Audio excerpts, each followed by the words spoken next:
السلام علیکم ورحمۃ اللہ وبرکاتہ۔ دوستوں اور ساتھیوں، آج میں آپ حضرات کے سامنے محرم الحرام کے مہینے میں روزے رکھنا کیسا ہے اس کے بارے میں کچھ گفتگو کرنا چاہتا ہوں۔ اس سلسلے میں دو باتیں عرض کرنی ہیں۔ ایک تو یہ کہ صرف اور صرف 10 محرم الحرام کو روزہ رکھنا، اور دوسرا یہ کہ اس پورے مہینے کے اندر روزہ رکھنا کیسا ہے۔ دوستوں اور ساتھیوں، رمضان المبارک کے بعد سب سے زیادہ افضل روزہ رکھنا کس مہینے کے اندر ہے؟ حضرت ابو ہریرہ رضی اللہ تعالیٰ عنہ سے روایت ہے کہ پیارے آقا صلی اللہ علیہ وسلم نے ارشاد فرمایا کہ رمضان المبارک کے بعد سب سے افضل اور سب سے اعلیٰ یہ ہے کہ محرم الحرام کے مہینے میں روزہ رکھا جائے۔ حضرت علی رضی اللہ تعالیٰ عنہ سے ایک شخص نے سوال کیا کہ اے علی، میں رمضان مبارک کے بعد کس مہینے کے اندر اور کس دن کے اندر روزہ رکھوں؟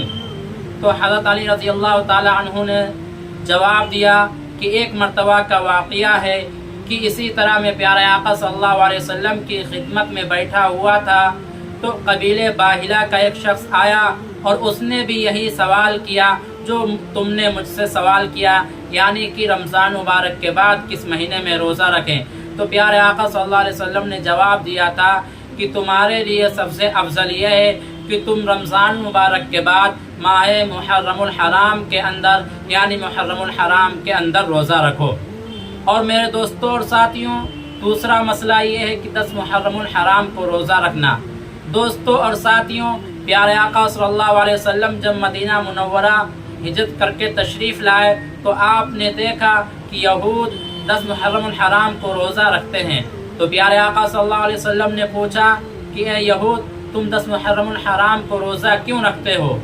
تو انہوں نے کہا کہ 10 محرم الحرام کو اللہ رب العالمین نے فرعون کو دریائے نیل میں غرق کر دیا تھا، اور فرعون کی آفت اور مصیبت سے اللہ رب العالمین نے بنی اسرائیل کو اور حضرت موسیٰ علیہ السلام کو نجات دی تھی۔ ہم اس کی خوشی میں 10 محرم الحرام کو روزہ رکھتے ہیں۔ تو پیارے آقا صلی اللہ علیہ وسلم نے ارشاد فرمایا کہ موسیٰ میرے بھائی ہیں اور میں تم سے زیادہ اس بات کا حقدار ہوں کہ میں 10 محرم الحرام کو روزہ رکھوں، لہٰذا میں 10 محرم الحرام کو روزہ رکھوں گا، اور اس کے ساتھ میں ایک روزہ اور ملاؤں گا، یعنی کہ 9 محرم الحرام اور 10 محرم الحرام کو روزہ رکھوں گا، یا 10 محرم الحرام یا 11 اور اس کے ساتھ میں 11 محرم الحرام کو روزہ رکھوں گا۔ اس لیے ہمیں اور آپ کو چاہیے کہ محرم الحرام کے مہینے میں کثرت سے نفلی روزہ رکھیں، اس لیے کہ رمضان کے بعد اسی مہینے کے اندر سب سے زیادہ روزہ رکھنا افضل ہے، اور سب سے زیادہ ثواب بھی اسی مہینے میں ملتا ہے۔ لیکن اگر کوئی شخص 10 محرم الحرام کو روزہ رکھنا چاہے تو اس کے لیے یہ ضروری ہے کہ وہ 9-10 رکھے یا 10-11 رکھے۔ اللہ رب العالمین سے دعا ہے کہ اللہ رب العالمین ہمیں اور آپ کو کہنے سننے سے زیادہ عمل کرنے کی توفیق عطا فرمائے۔